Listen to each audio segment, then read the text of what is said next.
मन चंगा तो कठौती में गंगा। इस कहावत के पीछे यह है कहानी। एक दिन संत रैदास रविदास अपनी झोपड़ी में बैठे प्रभु का स्मरण कर रहे थे। तभी एक राहगीर ब्राह्मण उनके पास अपना जूता ठीक कराने आया।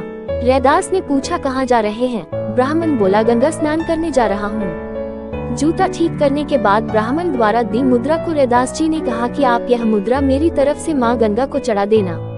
ब्राह्मण जब गंगा पहुंचा और गंगा स्नान के बाद जैसे ही ब्राह्मण ने कहा, हे गंगे, रैदास की मुद्रा स्वीकार करो, तभी गंगा से एक हाथ आया और उस मुद्रा को लेकर बदले में ब्राह्मण को एक सोने का कंगन दे दिया। ब्राह्मण जब गंगा का दिया कंगन लेकर वापस लौट रहा था, तब उसके मन में विचार आया कि रैदास को कैसे पता चलेगा कि गंगा ने बदले में कंगन दिया है।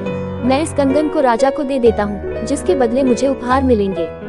उसने राजा को कंगन दिया, बदले में उपहार लेकर घर चला गया। जब राजा ने वो कंगन रानी को दिया तो रानी खुश हो गई और बोली, मुझे ऐसा ही एक और कंगन दूसरे हाथ के लिए चाहिए।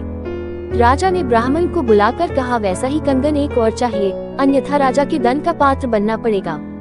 ब्राह्मण परेशान हो गया कि दूसरा कंगन कहाँ से लाऊं। डरा हुआ ब्राह्मण संत रविदास के पास पहुंचा और सारी बात बताई। रैदास जी बोले कि तुमने मुझे बिना बताए राजा को कंगन भेंट कर दिया, इससे परेशान न हो। तुम्हारे प्राण बचाने के लिए मैं गंगा से दूसरे कंगन के लिए प्रार्थना करता हूँ। ऐसा कहते ही रैदास जी ने अपनी वह कठौती उठाई जिसमें वो चमड़ा गलाते थे, उसमें पानी भरा था। रैदास जी ने माँ गंगा का आह्वान कर अपनी कठौती से जल छिड़का। जल छिड़कते ही कठौती में एक वैसा ही कंगन प्रकट हो गया। रैदास जी ने वो कंगन ब्राह्मण को दे दिया। ब्राह्मण खुश होकर राजा को वह कंगन भेंट करने चला गया। तभी से यह कहावत प्रचलित हुई कि मन चंगा तो कठौती में गंगा।